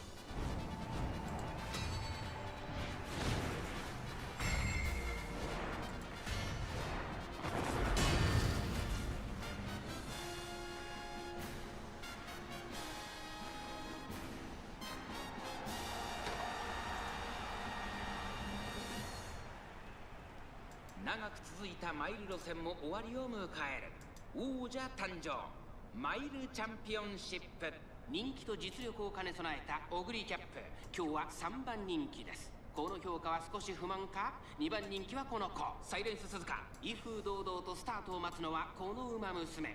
ここまで無敗、2大マイル戦覇者待機シャトル。1番人気です。満を持して連覇に挑みます。ゲートイン完了。出走の準備が整いました。今スタートが切られました。各馬娘綺麗なスタートを切りました。これは位置取りが熾烈になりそうですね。サイレンス鈴鹿と2番、この2人が競り合っているぞ。期待通りの結果を出せるか。1番人気待機シャトルサイレンス鈴鹿先頭に立ちました。激しい先頭争い。2番内から行く。さらには待機シャトル、そしてその外西のフラワー。11番内から行く。それを見るように石明物、さらに内から7番その外並んで10番、その後からリコーペガサス、それを見るようにナイスネイチャー、そしてその後ろから行くのは15番5番並びかけてきた外キングヘイロー、そしてそのうち6番、そしてオグリーキャップ、後から3番外目をついて14番意気揚々と先頭を行きます。サイレンス鈴鹿どうでしょうこの展開。かかってしまっているかもしれません。一息つけるといいですが、第4コーナーを進んで直線へ向かう。内から来るか外から来るか、最後の局面です。まだ1打順以上の差があるぞ。Are you ready? ここから本当の真剣勝負ね。勝負は最後の直線に持ち越された。じりじり詰める待機シャトル。残り40、最後のコーナー大きく駆け抜けてきたのは待機シャトル。待機シャトル、ここから一気にちぎるか。待機シャトル足を衰えない200を通過。待機シャトルリードは3馬身、先頭は変わらず待機シャトル。ランダムそうだ待機シャトル、ゴール板を駆け抜けた。これは見事な走り。待機シャトル並みいるライバルを蹴散らして見事マイル女王に輝いた。2着はサイレンス鈴鹿。バン！次のレースも刀を開けます。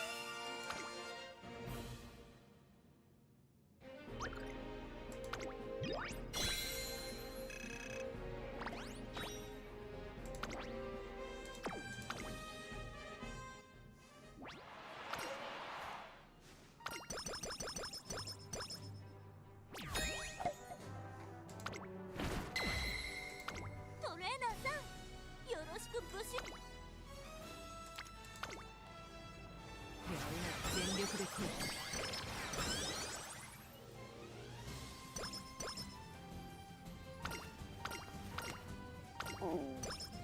ナイスなトレーニング。Here we go!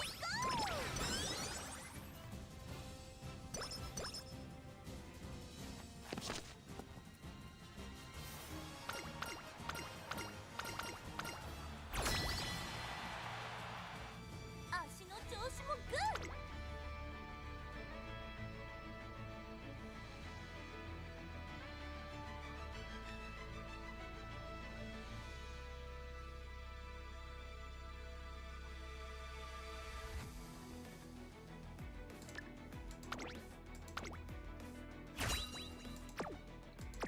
コンディションは上々。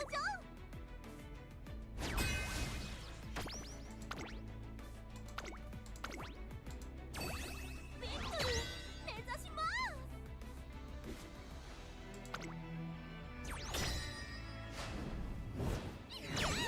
ビクトリー、僕が負けるなんて。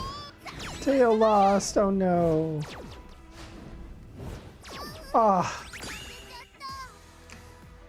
so close. I don't feel like watching Winning Five.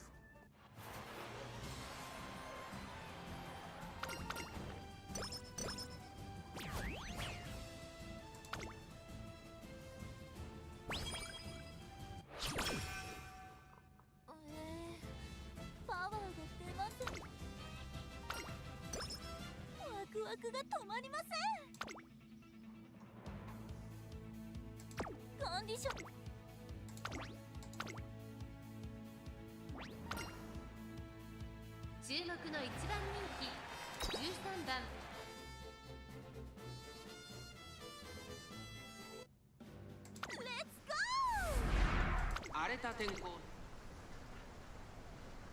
今スタートが切られました。各馬娘綺麗なスタートを切りました。誰が先頭に抜け出すか注目しましょう。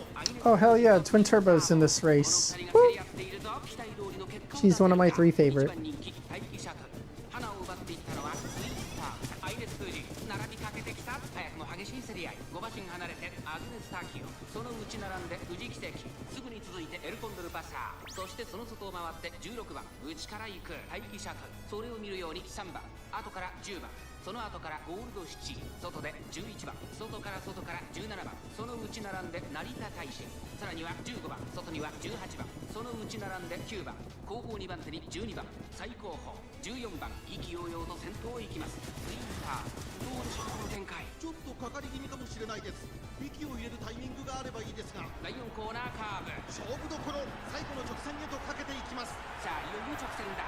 どのタイミングで誰が仕掛けるのか。まだ1馬身以上の差があるぞ。Are you ready? ここから本当の真剣勝負で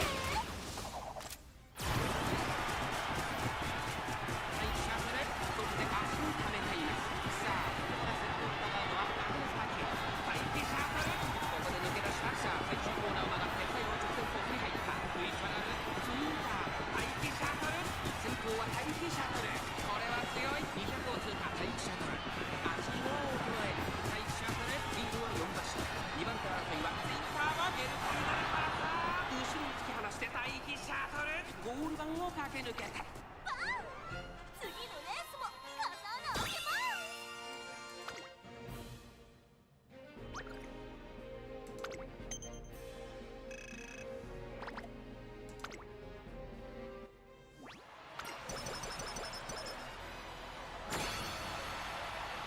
ナイスなトレーニング。さあ始めていくよ。足の調子もグッ。楽しみにしていてください。コンディワクワクが止まります。足の調子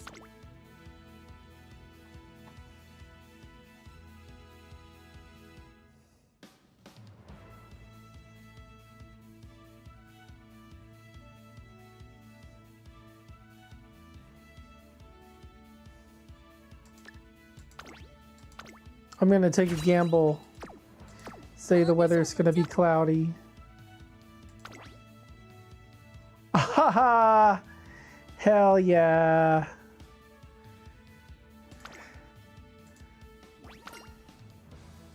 注目の1番人気1番第一シャトル。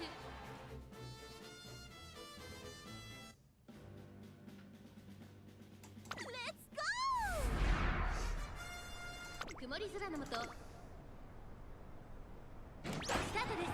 各馬娘揃って綺麗なスタートを切りました。誰が先頭に抜け出すか注目しましょう。先行争いは9番桜爆心王、15番期待通りの結果を出せるか。1番人気待機シャトル、先頭をかきます9番桜爆心王、並んできた桜爆心王9番、2人の競り合いは続いている。ハイペースで流れる展開もありえますね。桜爆心王快調に飛ばしていきます。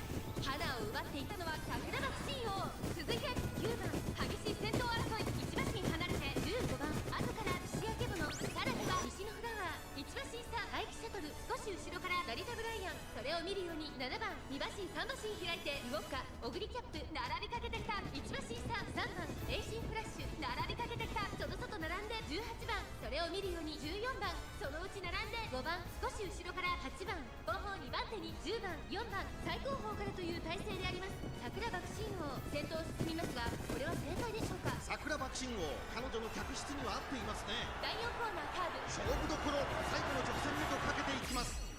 Are you ready? ここから本当の真剣勝負でまだ1馬身以上の差があるぞ。ここから繋えることができるのか。 Whoa! に持ち越された400を切りました。最終コーナー Come on! 並んでくる大奇跡で決死焼け物、かわして先頭に立った200を通過。先頭決死焼け物、しかしその差は Oh! 決 Whoa! 死焼け物 Oh! Oh! ここで抜け出した3人並んでのゴールイン。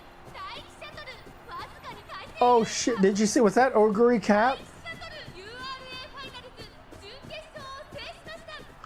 頂点まであと1つ、決勝へと駒を Wow! オグリキャップ、3着は決死焼け物。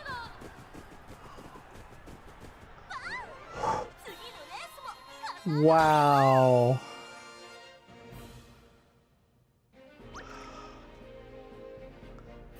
By a nose.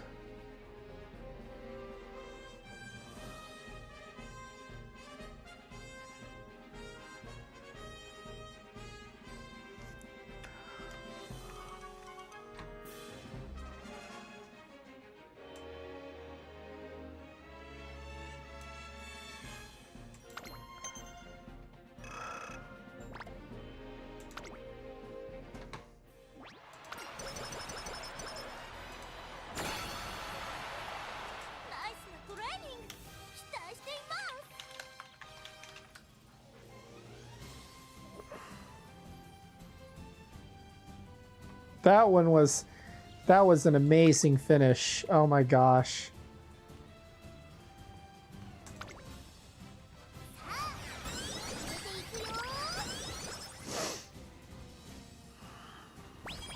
コンディションは上々。心配し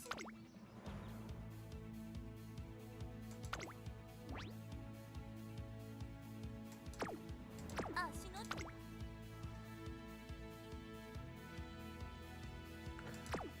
クワクが止まる。コンディションは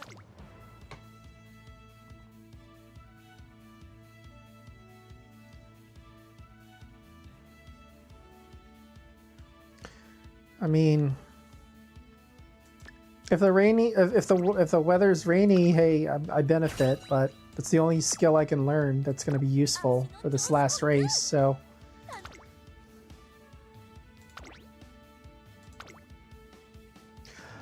1番大気シャトル7番人気で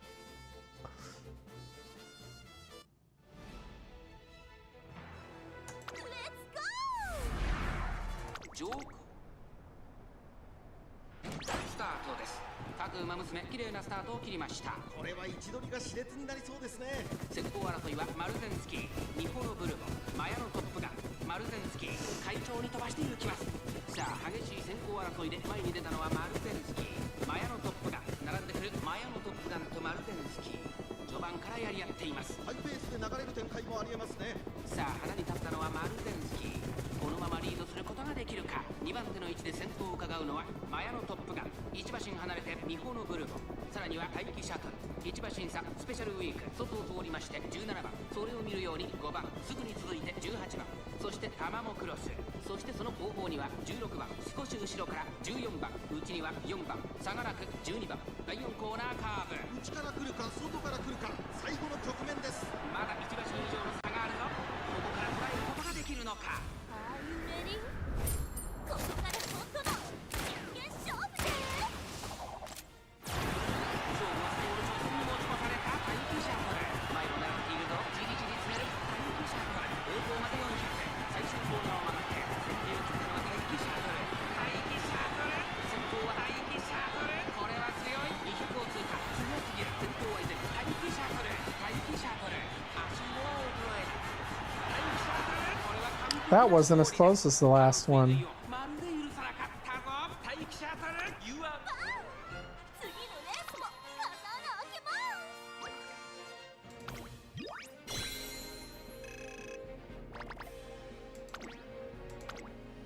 Gotta watch Umamusume Ninjutsu.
That was a good career. I think that was only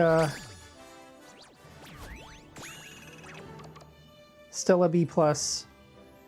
Got to do a few more of these before I start getting A's.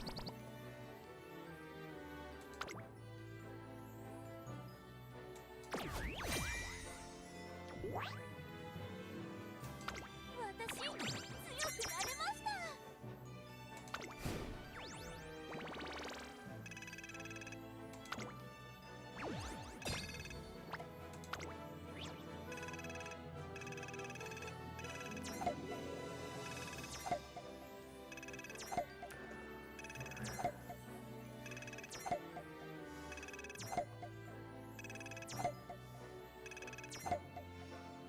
It's probably going to take a while. No.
I'll collect the rest of my dailies and then I think we'll call it a night.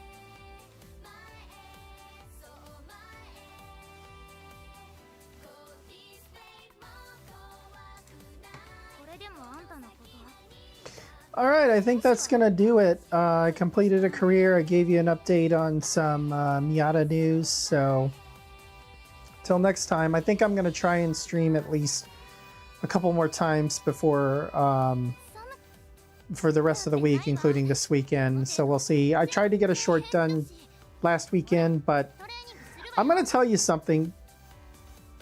When you've been doing this, anything that involves video editing, like shorts, that's actually more effort to do those than to do like an hour or 2 hour long stream once you get used to things. So I've got content, like I said, for half a dozen streams that, or excuse me, shorts that I've been sitting on for, gosh, I don't know how long.